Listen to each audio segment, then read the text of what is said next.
the homestead, and welcome to my channel. Today I thought it would be a good idea or kind of fun to take you along with me as I do some projects in the kitchen. Yesterday afternoon I pulled out 5 pounds of hamburger and I put that in the refrigerator to defrost. Pulled it out of the freezer. And I am going to turn that into meatballs, so I'm going to do a little batch cooking. I also like to add to my meatballs a lot of vegetables.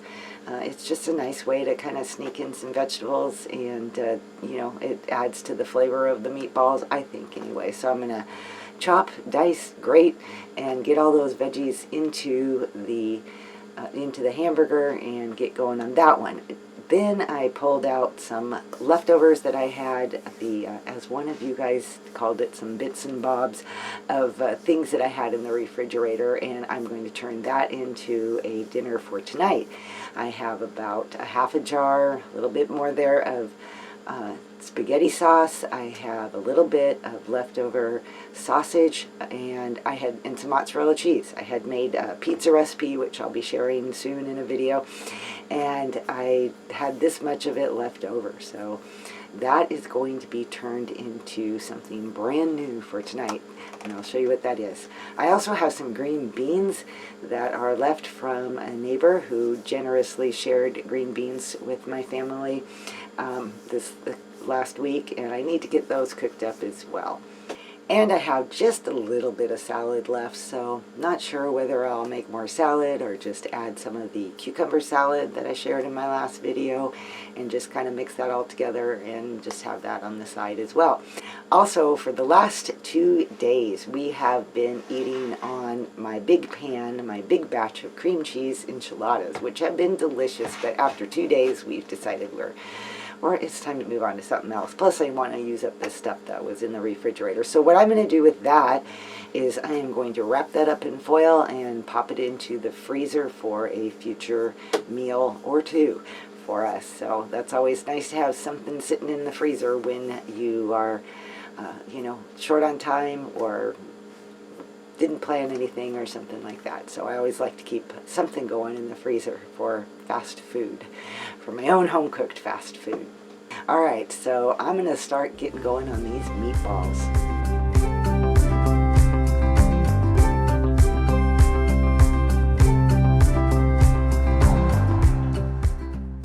I should mention that I don't really follow a particular recipe for this. I have my 5 pounds of hamburger. I threw in a couple carrots, a few mushrooms, and some onions. Any of those vegetables are optional. You wouldn't have to do that. Usually, as a general rule, I add 1 egg for every pound of hamburger that I have. So I'm going to be adding 5 eggs. And then, of course, you could, at that point, you can add oats to it if you want to kind of hold it all together.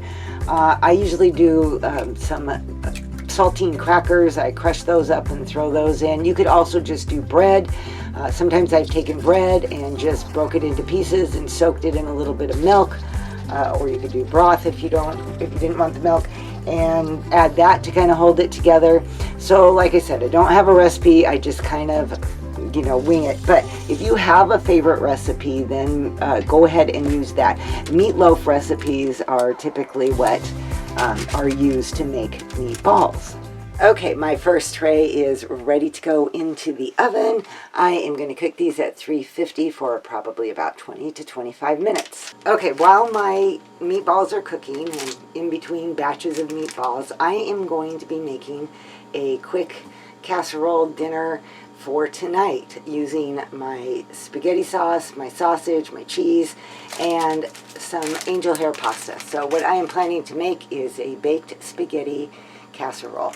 I'm going to start by cooking up about a half a package, so probably close to around 8 ounces, maybe a little bit less, because I don't want to make a huge casserole because I don't have a lot of sauce and sausage and stuff. So I'm going to get working on that now.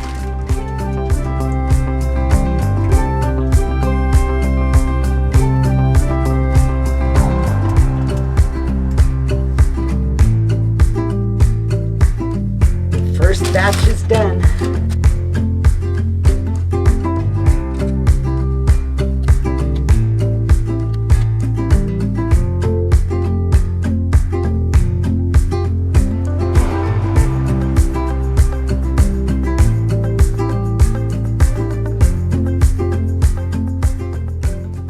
I've let my pasta cool down a little bit while I got the next batch of meatballs in the oven, and now I am going to work on this casserole.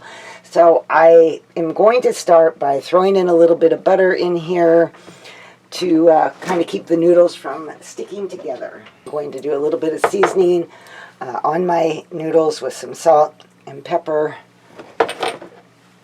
a little bit of garlic, just add extra layers of flavor to whatever casserole I'm making. And this is actually some salad dressing, Italian salad dressing mix, and I am just going to sprinkle some of that in there because it's got onion powder and Italian seasonings and all that good stuff too. So I'm just going to give it a little shake of that.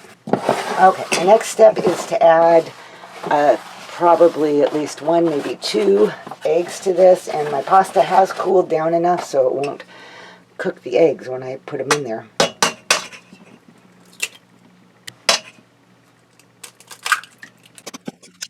And again, I'm not following a recipe. I've made baked spaghetti many times, and so I am just going to kind of wing it and throw this all together. Most of all the cooking I do is from scratch, and you know, sometimes I do follow a recipe and sometimes I don't. When you know how to cook from scratch, it's very helpful. It makes using up leftovers easy. It makes throwing something together based on the food that you have on hand so much easier. And you get to that point by just cooking a lot, which I've been doing for close to 40 years now. So next is some mozzarella cheese. And for this little bit of pasta, which by the way I did end up cooking about 8 ounces, I'm going to throw in maybe a little more than a cup's worth. Okay, the fork wasn't a bad idea. I just needed a bigger one, so I'm not doing this all day long. Okay, that's looking like a lot of cheesy goodness. Now I am going to take my leftover spaghetti sauce and pour that in there, and my sausage.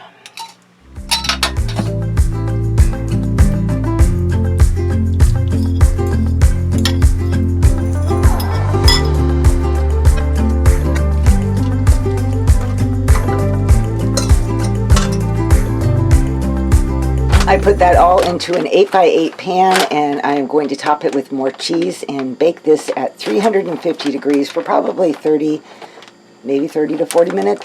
We'll just see how it goes. I just want it all hot and bubbly and everything heated through, and the cheese all nicely melted. But of course, before I can bake that, I need to wait till I get the next batch of meatballs in, and I'm just going to probably end up waiting until I've done all the meatballs, and then I will pop that into the oven.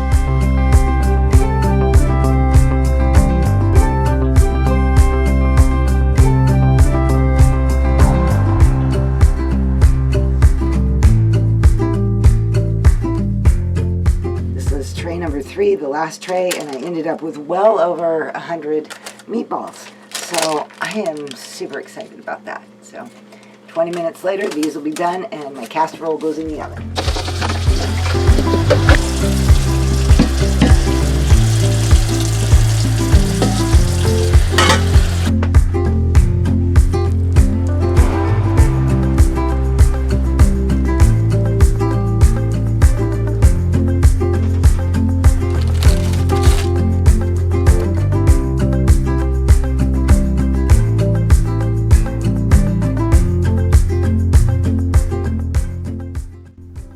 The last thing I needed to do was cook my green beans. I heated up a little bit of bacon grease in my frying pan just to give those green beans some flavor.